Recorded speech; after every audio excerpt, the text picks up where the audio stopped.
మా హిందూ మిత్రులకి బంధువులకి అందరికీ ఒక నివేదిక. ఇవాళ 31 డిసెంబర్, రేపు 1 జనవరి. చాలా మంది మన హిందువులకి అసలు ఇది తెలియదు, మనకు కొత్త సంవత్సరం ఎప్పుడు వస్తుంది. మా హిందువులకి నేను ఒక చిన్న సందేశం ఇవ్వాలనుకుంటున్నాను.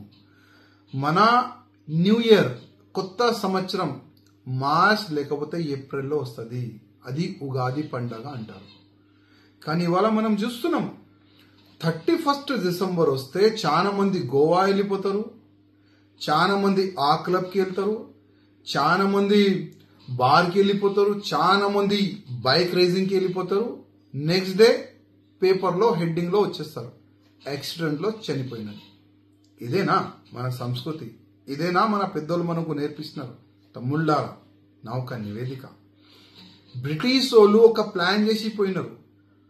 మనకు కొత్త సంవత్సరం 31 డిసెంబర్కే, 1 జనవరికే మనకు సంవత్సరం వస్తుంది, కొత్త సంవత్సరం వస్తుందని వాళ్ళు ఒక ప్లాన్ చేసి పోయినారు. తమ్ముళ్ళారా, క్యాలెండర్ చేంజ్ అవుతుంది, మన ఫ్యూచర్ కాదు. మన ఫ్యూచర్ ఎప్పుడు చేంజ్ అవుతుంది? ఉగాది పండగ రోజు. చాలా మందికి మనం చూస్తాం 31 డిసెంబర్ 1 జనవరికి చాలా వరకు పండితుల దగ్గరికి వెళ్తారు. అయ్యా, కొత్త సంవత్సరం వచ్చింది, నా జాతకం చూడండి, నా ఫ్యూచర్ చూడండి అని చాలా వరకు వెళ్తారు. కానీ దాంట్లో ఏముండదు, ఏమి కూడా ఉండదు. అందుకోసం నా తమ్ముళ్ళారా, మీ జాతకంలో మార్పు ఎప్పుడు వస్తుంది?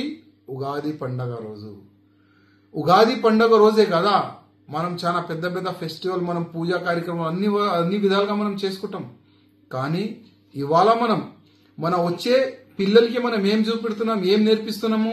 అయ్యా, మనకు కొత్త సంవత్సరం 31 డిసెంబర్ 1 జనవరికి ఉంది.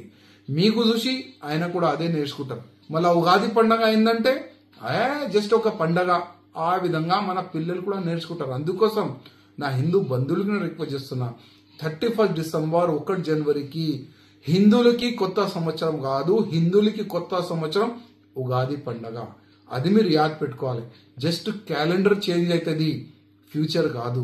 అందరికీ రిక్వెస్ట్ చేస్తున్నా, మన ధర్మం, మన సంస్కృతి మనమే కాపాడుకోవాలి. అందుకోసం ఈ 31 డిసెంబర్ కానీ 1 జనవరి కానీ ఎక్కువ ధూమ్ధామ్గా ఎవరు కూడా జరపకూడదని నేను అందరికీ రిక్వెస్ట్ చేస్తున్నా.